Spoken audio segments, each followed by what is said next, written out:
हाय, मैं हूं prof man, आपका super coach for physics and chemistry. और मैं आपके लिए लेके आता हूं शॉर्ट एंड क्रिस्प वीडियोस जिनसे आप कभी भी कहीं भी किसी भी टॉपिक को बहुत ही कम टाइम में बहुत अच्छे से समझ सकते हैं, या किसी पुराने टॉपिक को बहुत ही कम टाइम में रिवाइज कर सकते हैं। आज हम डिस्कस करने जा रहे हैं एक बहुत ही इंपॉर्टेंट कॉन्सेप्ट, जो कि है electrostatic potential due to a point charge. तो देखो, ये है एक पॉइंट चार्ज। इससे आर डिस्टेंस पर है कोई पॉइंट पी, और इस पॉइंट चार्ज की वजह से मुझे इस पॉइंट पी पर इलेक्ट्रोस्टैटिक पोटेंशियल निकालना है, या हम सिर्फ कह सकते हैं कि पोटेंशियल निकालना है। तो इसको हम रिप्रेजेंट कैसे करते हैं? पोटेंशियल को वी से रिप्रेजेंट करते हैं, क्योंकि पी पॉइंट पे निकाल रहे हैं तो नीचे सबस्क्रिप्ट में छोटा सा पी लिख देंगे, तो वीपी हमें यहाँ पे निकालना है। और इसका जो जनरल फॉर्मूला होता है वो होता है Q upon four pi epsilon not के आर। यहाँ पे ये जो के है ये होता है dielectric constant of the medium, मतलब जिस मीडियम में ये चार्ज रखा है उसका डाइलेक्ट्रिक कांस्टेंट क्या है? के है। तो जो फॉर्मूला बनेगा वो बनेगा Q upon four pi epsilon not के आर। जिन लोगों को डाइलेक्ट्रिक कांस्टेंट के बारे में नहीं पता है, मैं अपने कूलम्स लॉ वाले वीडियो में इसके बारे में डिटेल में बता चुका हूं, तो आप लोग जरूर उसको देखिएगा। फिलहाल के लिए मैं आपको एक छोटा सा आइडिया दे देता हूं कि एग्जैक्टली होता क्या है। तो देखो, जरूरी नहीं है कि चार्ज हमेशा वैक्यूम में या फ्री स्पेस में रखा हो। तो चार्ज अगर वैक्यूम या फ्री स्पेस के अलावा किसी मीडियम में रखा होता है, तो जो भी फॉर्मूले होते हैं जहां पे एप्सिलॉन नॉट आता है, उसकी जगह पे हम क्या यूज करते हैं? एप्सिलॉन नॉट के यूज करने लग जाते हैं। और के क्या होता है? Dielectric constant of the medium. But most of the times जो मीडियम होता है वो या तो आपको दिया नहीं होता है, या आपको पहले से बता देते हैं कि भाई वो वैक्यूम है। अगर नहीं भी दिया है तो आप अज्यूम कर सकते हैं कि वो क्या है? वैक्यूम या फिर फ्री स्पेस है। और वैक्यूम या फ्री स्पेस के लिए जो डाइलेक्ट्रिक कांस्टेंट के है, इसकी वैल्यू होती है 1। तो वीपी की वैल्यू क्या आ गई? यहां पर हम के की जगह 1 डाल देंगे, ये हो जाएगा q upon four pi epsilon naught are. और ये सबसे ज्यादा हम यूज इसी फॉर्मूले को करने वाले हैं। तो एक पॉइंट चार्ज क्यू की वजह से आर डिस्टेंस पे इलेक्ट्रिक पोटेंशियल की value q upon four pi epsilon naught r होती है। ये पॉइंट एक बहुत इंपॉर्टेंट पॉइंट है, क्योंकि पोटेंशियल एक स्केलर क्वांटिटी है। तो क्यू को हमेशा हम विद साइन पुट करेंगे, मतलब पॉजिटिव चार्ज है तो plus q upon four pi epsilon naught r लिखेंगे। अगर नेगेटिव चार्ज है तो हम लिखेंगे minus q upon four pi epsilon naught r. तो ये सब नोट्स बना लेना यार, ये सब बहुत इंपॉर्टेंट चीजें हैं। अब कुछ और बेसिक सी चीजें भी देख लेते हैं कि इलेक्ट्रिक पोटेंशियल या इलेक्ट्रोस्टैटिक पोटेंशियल की जो एसआई यूनिट होती है वो होती है वोल्ट। और 1 वोल्ट किसके इक्वल होता है? 1 जूल पर कूलम के इक्वल होता है। नोट कर लेना इसको भी। अब हम बात करते हैं, ये जो फॉर्मूला था q upon four pi epsilon naught r, इसका डेरिवेशन क्या है? तो इसका जो डेरिवेशन है वो एक डेफिनेशन पे बेस्ड है, जो मैंने यहाँ पे लिखी है। आप वीडियो पॉज करके इसको लिख लीजिएगा। फिलहाल पहले मैं जरा आपको एक्सप्लेन कर देता हूँ कि यहाँ पे क्या लिखा हुआ है, फिर मैं एग्जैक्टली पढ़ के भी बता दूंगा। तो ये एक पॉइंट चार्ज क्यू है, आर डिस्टेंस पे एक पॉइंट पी है, मुझे यहाँ पे इलेक्ट्रोस्टैटिक पोटेंशियल निकालना है। तो डेफिनेशन ये कहती है कि एक यूनिट पॉजिटिव चार्ज को, मतलब चार्ज पॉजिटिव है, यूनिट मतलब उसका मैग्नीट्यूड क्या है? 1 है। तो एक यूनिट पॉजिटिव चार्ज को इंफिनिटी से इस पॉइंट पी तक लाने में एक एक्सटर्नल एजेंट को जो वर्क करना पड़ता है, यही वर्क किसके इक्वल होता है? इस पॉइंट पी पर इलेक्ट्रोस्टैटिक पोटेंशियल के बराबर होता है। बट हाँ, जो एक्सटर्नल एजेंट इस चार्ज क्यू नॉट को या इस यूनिट पॉजिटिव चार्ज को लेके आ रहा है, उसको इस चार्ज को कैसे लेके आना होता है? अनएक्सेलरेटेड लेके आना होता है, और वेरी स्लोली, मतलब विद अ नेग्लिजिबल स्पीड लेके आना होता है। तो एक बार मैं समराइज कर दे रहा हूं। समरी ये कहती है कि अगर मुझे यहाँ पे इलेक्ट्रोस्टैटिक पोटेंशियल निकालना है तो वो किसके इक्वल होगा? Work done bye an external agent in bringing a unit positive charge from infinity to a distance r from this point charge। और कैसे लेके आना है? Unaccelerated and with a negligible speed against the electric field of Q. यानी कि ये जो Q है जिसकी वजह से हम पोटेंशियल निकाल रहे हैं, इसकी जो भी इलेक्ट्रिक फील्ड है उसके अगेंस्ट एक्सटर्नल एजेंट को क्या करना पड़ेगा? वर्क करना पड़ेगा। और वही वर्क क्या कहलाएगा? यहां पर इलेक्ट्रोस्टैटिक पोटेंशियल। तो हम सिंपली बोल सकते हैं कि वीपी किसके इक्वल होगा? डब्ल्यू एक्सटर्नल के इक्वल होगा। बट हाँ, यहाँ पे कंडीशंस हैं कि जिस यूनिट पॉजिटिव चार्ज को वो लेके आ रहा है वो अनएक्सेलरेटेड लेके आए एंड विद नेग्लिजिबल स्पीड लेके आए, एंड इसको जो वर्क करना है वो against the electric field of Q करना है। ठीक है, तो ये सब मैंने यहाँ पे लिख रखा है। अब देखते हैं जरा एग्जैक्ट डेरिवेशन क्या है इसका। तो ये डेफिनेशन आपको समझ में आ गई, उसी डेफिनेशन के बेसिस पर हम यहाँ पर इसको डिराइव कर देंगे। तो डायग्राम मैंने फिर से बनाया है, ये आपका एक चार्ज क्यू, इससे आर डिस्टेंस पे पॉइंट पी है जहां पे मुझे इलेक्ट्रोस्टैटिक पोटेंशियल निकालना है। ठीक है। अब हम इंफिनिटी से एक unit positive charge Q not जिसकी वैल्यू 1 है उसको लेके आ रहे हैं। तो किसी इंस्टेंट पे हमने इसको देखा जब, तो देखा कि उस इंस्टेंट पर ये जो क्यू नॉट है, ये क्यू से कितने डिस्टेंस पर है? एक्स डिस्टेंस पर है। और एक्सटर्नल एजेंट इसे लेके आ रहा है, उस एक्सटर्नल एजेंट ने इस इंस्टेंट पे इसमें एक छोटा सा डिस्प्लेसमेंट डीएक्स कराया, क्योंकि इसको इस लेफ्ट साइड में लेके आना, तो एक छोटा सा डिस्प्लेसमेंट लेफ्ट साइड में उसने क्या कराया, डीएक्स कराया। तो किसी इंस्टेंट पे हमने देखा तो ये सिचुएशन है। अब इस छोटे से डिस्प्लेसमेंट डीएक्स के लिए एक्सटर्नल एजेंट को जो वर्क करना पड़ा वो क्या होगा, वर्क क्या होता है, F dot displacement, force dot displacement.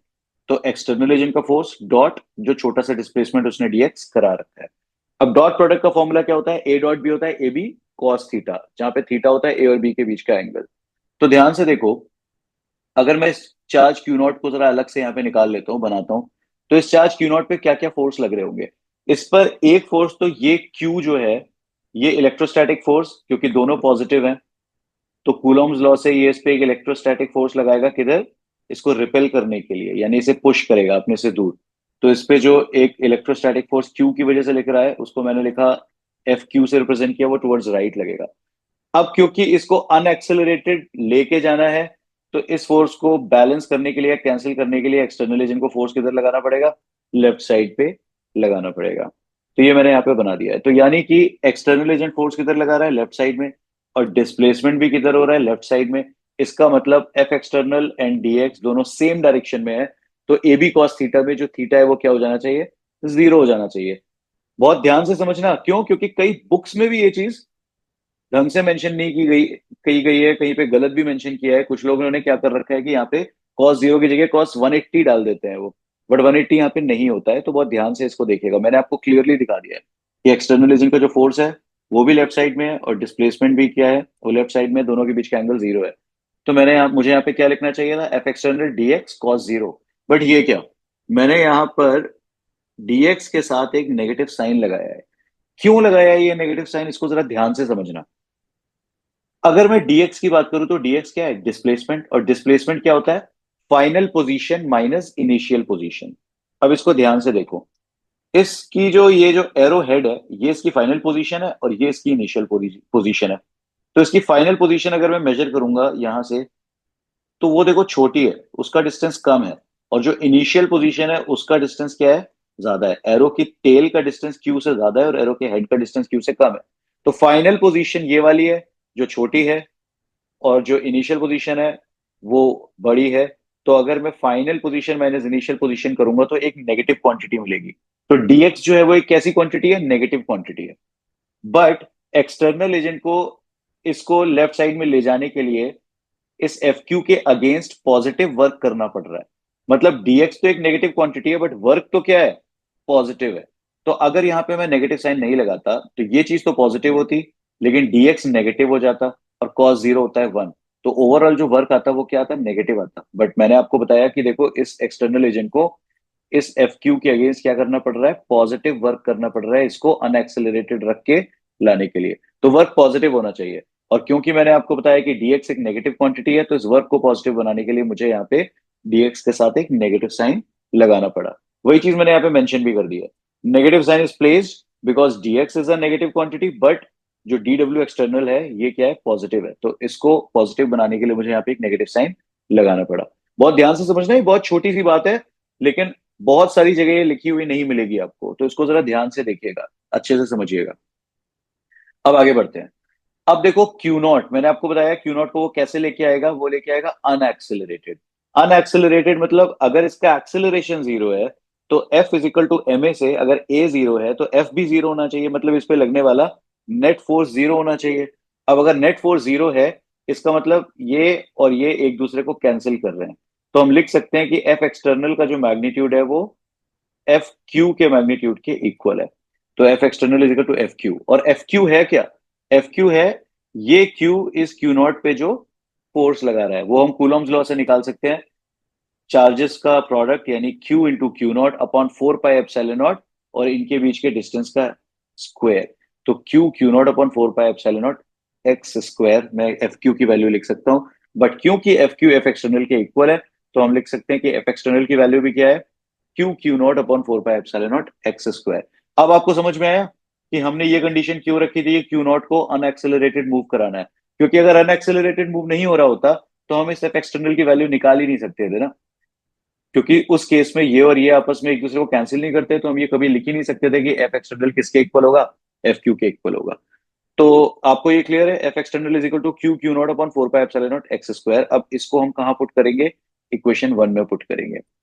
लिख भी दिया है मैंने यहाँ पे, पुट इन इक्वेशन वन। तो इक्वेशन वन क्या है? D W external is equal to, इस नेगेटिव साइन को मैं बाहर निकाल दूंगा तो लिखूंगा माइनस, फिर क्या है, एफ एक्सटर्नल जिसकी जगह मैं पुट करूंगा ये, इंटू डी एक्स, क्योंकि कॉस जीरो तो वन हो जाएगा। तो एफ एक्सटर्नल की जगह मैंने लिखा Q q naught upon 4 pi epsilon naught x square, और उसके साथ यहाँ पे क्या था? dx था ये, और dx के साथ जो माइनस साइन था उसको मैंने यहाँ पे बाहर निकाल के रख दिया। अब ये तो मैंने क्या निकाला है? एक छोटे से डिस्प्लेसमेंट dx के लिए एक्सटर्नल एजेंट को जो वर्क करना पड़ा। अगर मुझे टोटल वर्क चाहिए तो मुझे इस डी डब्ल्यू एक्सटर्नल को क्या करना पड़ेगा? इंटीग्रेट करना पड़ेगा। तो मुझे आरएचएस को भी इंटीग्रेट करना पड़ेगा। अब इसको जब मैं इंटीग्रेट करूंगा तो जो जो चीजें कांस्टेंट है वो मैंने बाहर निकाल दी। नेगेटिव साइन बाहर निकाल दिया, Q q naught upon 4 pi epsilon not बाहर निकाल दिया, सिर्फ ये चीजें इंटीग्रेशन के अंदर रखी, यानी 1 अपॉन एक्स स्क्वायर डीएक्स। अब हमें लिमिट्स भी लगानी है। तो एग्जैक्टली exactly हम चार्ज को लेके कहां से आ रहे हैं? इनिशियल पोजीशन है इन्फिनिटी, और फाइनली कहां तक लेके आ रहे हैं? आर डिस्टेंस पे लेके आ रहे हैं। तो इसलिए हम लिमिट कहां से कहां तक लगाएंगे? इन्फिनिटी से आर तक, क्योंकि इन्फिनिटी से आर तक हम लेके आ रहे हैं इसको। अब नेक्स्ट स्टेप में देखो हम क्या करेंगे। अच्छा देखो, मैंने आपको बताया था क्यू नॉट है क्या? क्यू नॉट है एक यूनिट पॉजिटिव चार्ज, यानी इसकी वैल्यू वन है। तो क्यू नॉट की वैल्यू वन है तो वो हम यहाँ पे पुट कर देंगे, तो क्यू नॉट तो गायब हो गया।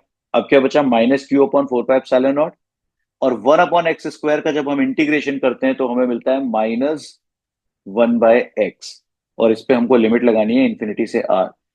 तो नेक्स्ट स्टेप में देखो क्या करेंगे, minus q upon 4 pi epsilon not था, और यहाँ पे ये भी एक माइनस आ गया था, तो ये माइनस इस माइनस को कैंसिल कर देगा। तो अब क्या बचा? सिर्फ Q upon 4 pi epsilon not, और ब्रैकेट में अब हमको क्या करना है? लिमिट अप्लाई करनी है। इंटीग्रेशन में लिमिट कैसे अप्लाई करते हैं? इस एक्स की जगह पहले डालेंगे अपर लिमिट, तो बनेगा 1 अपॉन आर, फिर माइनस साइन लगाएंगे, और इस एक्स की जगह अब डालेंगे हम लोअर लिमिट, जो बनेगा 1 अपॉन इन्फिनिटी। तो पहले अपर लिमिट डालते हैं, माइनस लगाते हैं, फिर लोअर लिमिट डालते हैं। तो 1 upon R minus 1 upon infinity, but 1 upon infinity क्या होता है? जीरो के इक्वल होता है, तो ये पूरा हट गया। और work done by external agent की वैल्यू क्या आ गई? Q upon 4 pi epsilon naught are. और डेफिनेशन के हिसाब से मैंने आपको क्या बताया था कि ये जो work done by external agent है यही किसके इक्वल है? वीपी के इक्वल है। तो by definition work done by external agent is equal to VP. तो अब हम वीपी की जगह क्या लिख सकते हैं? Q upon 4 pi epsilon naught are. और यही वो फॉर्मूला है जो हमको डिराइव करना था। और यहां पे मैं फिर मेंशन कर रहा हूं क्योंकि ये बात बहुत इंपॉर्टेंट है कि क्यू को हमेशा आप विद साइन पुट करेंगे, पॉजिटिव के लिए पॉजिटिव साइन के साथ, नेगेटिव के लिए नेगेटिव साइन के साथ।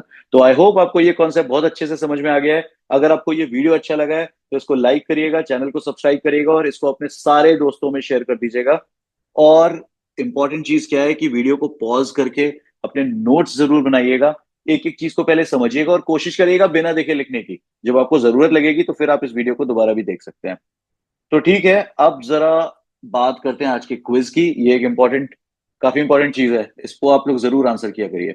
तो क्वेश्चन क्या है? What is the dimensional formula for electrostatic potential?